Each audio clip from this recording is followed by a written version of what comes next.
نیت کا اثر۔ پرانے وقتوں کی بات ہے۔ ایران میں ایک بادشاہ جو لوگوں پہ بہت زیادہ ظلم و ستم کرتا تھا اور ان سے مال چھیننے کا طریقہ اپنا رکھا تھا۔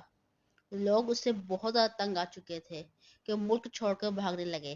جیسا کہ تمام بادشاہ کو شکار کا شوقین ہوتا ہے، اسی طرح یہ بادشاہ بھی ایک روز شکار پر گیا ہوا تھا۔ واپسی پر اسے بہت سخت پیاس لگی۔ قریب ہی سے ایک بہت خوبصورت اور دلکش باغ نظر آیا جو مختلف پھولوں اور پھلوں سے بھرا ہوا تھا۔ بادشاہ اس باغ میں گیا۔ وہاں اس نے ادھر ادھر نظر دوڑائی تو ایک مالی کو دیکھا جو پودوں کی صفائی کر رہا تھا اور پودوں کو پانی دے رہا تھا۔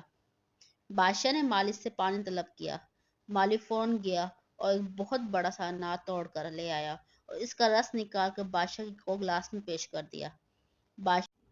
بادشاہ اسے پی کر بہت خوش ہوا اور مالی سے پوچھا کہ اس کا کیا معاوضہ دوں۔ مالی نے جواب دیا، کچھ نہیں بادشاہ۔ بادشاہ نے پوچھا تو مالی نے بتایا کہ اس نے یہ باغ لوگوں کی خدمت کے لیے وقف کر دیا ہے۔ بادشاہ نے جاتے ہوئے مالی سے ایک اور گلاس طلب کیا۔ جب مالی نے ایک انار توڑ کر اس کا رس نکالا تو گلاس نہ بھرا۔ مالی نے دوسرا انار توڑ کر اس کا رس نکالا تو اب بھی گلاس نہ بھرا۔ مالی بہت حیران ہوا۔ اس نے بادشاہ سے پوچھا، آپ کون ہیں؟ بادشاہ نے، جو خود یہ تمام منظر دیکھ رہا تھا، مالی کے پوچھنے پر اس کے چہرے پر ندامت کے آثار نظر آنے لگے۔ پھر کچھ وقفے کے بعد اس نے بتایا، میں اس ملک کا بادشاہ ہوں۔